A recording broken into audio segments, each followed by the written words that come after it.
ओम नमो भगवते वासुदेवाय. ओम महालक्ष्मी नमः. भगवान विष्णूंच्या माता लक्ष्मीच्या कृपेने तुमच्या सर्व इच्छा मनोकामना पूर्ण हो.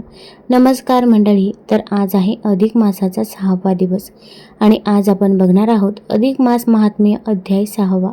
हा अध्याय पठण किंवा श्रवण केल्यामुळे आपल्या आयुष्यातील दुःख, दारिद्र्य, गरिबी ही दूर होते. घरामध्ये सुख, शांती, समृद्धी येते. त्यामुळे व्हिडिओ स्किप न करता शेवटपर्यंत जरूर बघा. चॅनलमध्ये नवीन असाल तर चॅनल लाईक करा आणि सबस्क्राईब देखील करा. तसेच कमेंटमध्ये ओम नमो भगवते वासुदेवाय किंवा ओम महालक्ष्मी नमः लिहायला विसरू नका, जेणेकरून आपल्याला देखील भगवान विष्णूंचा आणि माता लक्ष्मीचा आशीर्वाद नक्कीच प्राप्त होईल. तसेच शेजारी नोटिफिकेशन बेल देखील प्रेस करा, जेणेकरून मी जेव्हा पण व्हिडिओ बनवेल तर तो व्हिडिओ तुम्हाला सर्वात अगोदर दिसेल. श्री अधिक मास महात्म्य अध्याय 6वा. कार्यारंभी प्रथम नमन श्री गणेशाते करुण. देवी सरस्वती सह चरणा धरिले मी सद्गुरूंचे. हात जोडून केली प्रार्थना पूर्ण व्हावी मनोकामना. सिद्धीस जावू ग्रंथरचना तुमच्यावर प्रसादे. सूत सांगती शौनकादिकांना नारद पुजत असे नारायणा. काय कारणे वैकुंठ राणा आणि मलमासा गोलोकी. ऋषी सांगती नारदासी हेत धरुणी मानसी. आणले तया कृष्णापाशी करुणी काही विचार. श्रीहरी येता गोलोकात तेथील पाहुण वैभव अद्भुत. भव्य प्रसाद रत्नजडित येथे झाले महाद्वारी. सभे घेऊन गरुड वाहना आणि मलमास दिनवाना. म्हणती सांगा निरूप कृष्ण आलो त्याच्या भेटीस्तव. द्वारपाले सांगता वृत्तांत धावता आला यदुनाथ. प्रेमादरे करकरात घेऊन नेले सभे माझी. राजसभा ती गोलोकीची भव्य दिव्य रचना तिची. वर्णावी कशी तिची ख्याती अपुरे शब्द पडतात. रमा रमणा दिले आसन स्वयेही बैसे जवळ येऊन. उभे करी कर घेऊन मंगल कुशल विचारती. काय कारणे रमावरा आलास सांग माझे घरा. संगती कोण दिन पामरा आणिलेसे सांग सोबत. तव प्रथम कृष्ण स्तुती करीतस तो रमापती. म्हणे गोलोकाचा श्रीपती धन्य धन्य तू माधवा. तू अव्यय तू अविनाशी तूच रचिले ब्रह्मांडासी. अणुरेणू व्यापून असशी दशांगुळे तू उरलेला. तू विश्वाचा सूत्रधार या आकाश तुझा आधार. तू आपल्या भक्तांवर करसी कृपा आगळी. तुझ्या कृपेचा विंझन वारा असे लागला ज्या पामरा. त्याचा दैन्य भार सारा दूर होय क्षणात. भवरोगाचे करण्या शमन तुझे नाम औषधी जाण. तेने तरले कित्येक जण बुडता भव सागरे. तुझी नाम नौका थोर भक्तासी नेई पैल पार.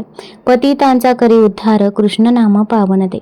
सभोवतीचे सर्व सभाजन एकती ते स्तुती स्तवन. म्हणती याचे काय कारण दोघे असता एकची. विष्णू कृष्ण दोन आकृती एकच ईश्वर तत्वांती. अपूर्व दोघांची ती शक्ती भिन्नपण त्यात कुठे. असे असता लोकव्यवहार म्हणून का हा आचार. ऐसा मनी करते विचार पाहुन कृती श्रीहरीची. तव कृष्ण दाखविलेला श्रीहरीच्या पदी झुकला. वरचे वर उचलून त्याला गळा लावला श्रीहरीने. ती उभयंताची भेट पाहुणे गरुड आनंदला म्हणे. त्यानेही पुढे होऊन श्रीकृष्ण चरण वंदिले. गरुड हलकेच मलमासास सांगे वंदी कृष्णपदास. तुझा उद्धधारक त्याचे भेटीस तुझला येथ आणले. श्रीहरीची आज्ञा घेऊन मलमासास पुढे होऊन श्रीकृष्ण चरण वंदिले. गरुड हलकेच मलमासास सांगे वंदी कृष्णपदास. तुझा उद्धधारक त्याचे भेटीस तुझला येथ आणले. श्रीहरीची आज्ञा घेऊन मलमासास पुढे घेऊन गोपालाचे पदी घालून भेटवी गरुड राजतो. मलमास कृष्ण पदी लागला अष्टो त्याचे वाहते डोळा.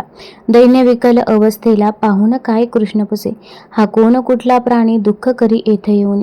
या लोकी तर ते शोधून दुःख दैन्य नामे. या गोलोकाच्या रहिवाशांना दुःख ते स्वप्नीही दिसेना. हा कोण कुठला दिनवाना आला कसा हा इथे. तव विष्णू म्हणती श्री यदुनाथा सांगतो तुम्हा याची कथा.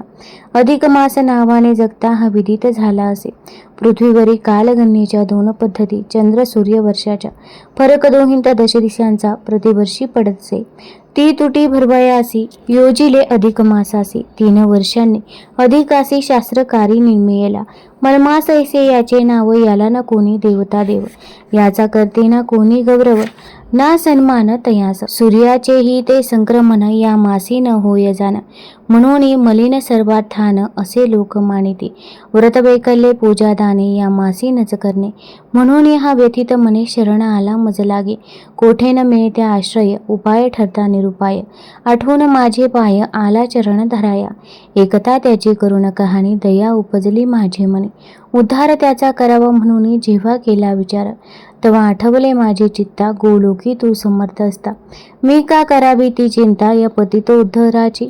आपल्या जरी त्या दोन आकृती, तरी कार्य एकच अक्षिती. पतितांची चिरविश्रांती कृष्ण हरी चरणास. माझी इच्छा तूच पूर्वीसी, मम कार्यासी तूच करसी. मम भक्तास तू रक्षिसी, धाव घेऊनी मम रूपे. गजेंद्र पडता संकटात, माझा धावा झाला करीत. तेव्हा माझ्याच रूपे धावत, रक्षिलेस ना तू त्यासी. ब्रेद आपले भक्त रक्षण, शरणागताचे ते कल्याण. करणे दयाचे उद्धरण, नेणे असे पैलतीरा.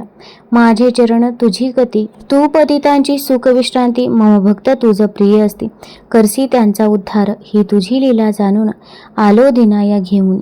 कराया त्याची उद्धरणी, तुझ्या कृपा कटाक्षे. तरी आता मुरलीधरा, प्रेमी याचा स्वीकार करा. सार्थक याचे तुम्ही करा.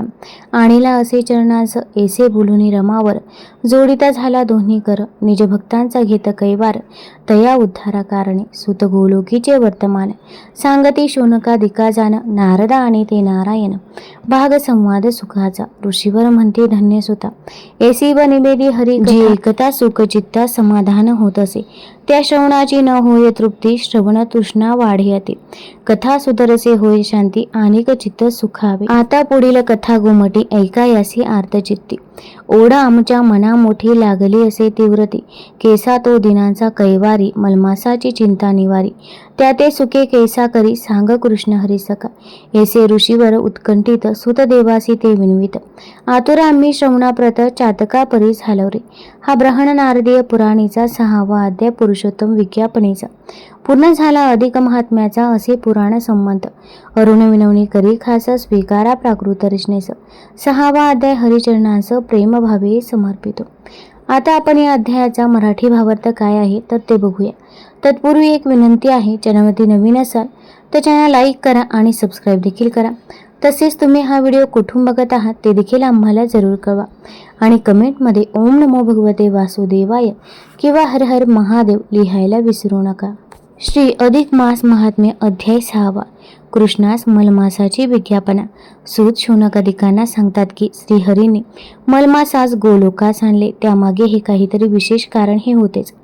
ते जेव्हा पुरुषोत्तमाच्या भव्य प्रसादाजवळ आले, तेव्हा त्याने द्वारपालाच्या हस्ते आपल्या आगमनाची वार्ता श्रीकृष्णास म्हणजेच त्या पुरुषोत्तमास दिली. त्याचबरोबर तो धावत त्यांच्या स्वागतास पुढे आला. श्रीहरी, गरुड आणि त्यांच्या सोबतच्या दिनवाने मलमासास पाहून पुरुषोत्तमास मोठे आश्चर्य वाटले. त्याने प्रथम रीतसर वैकुंठनाथाचे आगत स्वागत केले. एकमेकांना कुशल मंगल विचारले. त्यावेळी नारायणाने पुरुषोत्तमाची नानाविध स्तुती स्तवनाने सुंदरशी स्तुती केली. तोच कसा या सकल विश्वाचा आधार आहे, पतितांचा कसा उद्धधारक आहे, दिनांचा कैवारी आहे, या शब्दात त्याची स्तुती केली. तसेच भवरोगाचे निवारण करणार तुझे नाम ही एक दिव्य औषधी आहेस, असेही तो म्हणाला. तोच कृष्णाने ही एक लीला सर्वांना दाखवली. तो पुढे होत श्रीहरींच्या पदी झुकला. तेव्हा श्रीहरीने त्यास उचलून घेत गळा भेट दिली. ती उभयंतांची भेट पाहून गरुड आनंदला. त्यानेही पुढे होऊन श्रीकृष्ण चरण वंदिले. गरुड हलकेच मलमासास म्हणाला, तुझा उद्धार करण्यासाठी भगवंताने तुला या पुरुषोत्तमाकडे आणले आहे, तेव्हा त्याचे चरण वंदन कर. त्या सूचनेनुसार मलमास पुढे आला. त्याने शरणागत भावाने पुरुषोत्तमाचे चरण धरले. तेव्हा श्रीहरीस हा कोण, यास माझ्याकडे का आणले असे विचारले. तेव्हा वैकुंठनाथाने मलमासाची सारी कथा सांगून आता तूच याचा स्वीकार कर, त्याचा उद्धार कर अशी विनंती केली. हा ब्रहण नारदीय पुराणीचा पुरुषोत्तम चरणी मलमासाची विज्ञापना नावाचा 6वा अध्याय पूर्ण होतो. तुम्हाला जर हा अध्याय ही कथा आवडली असेल तर चॅनल लाईक करा, सबस्क्राईब करा आणि आपल्या मित्रपरिवारासोबत जरूर शेअर करा. धन्यवाद.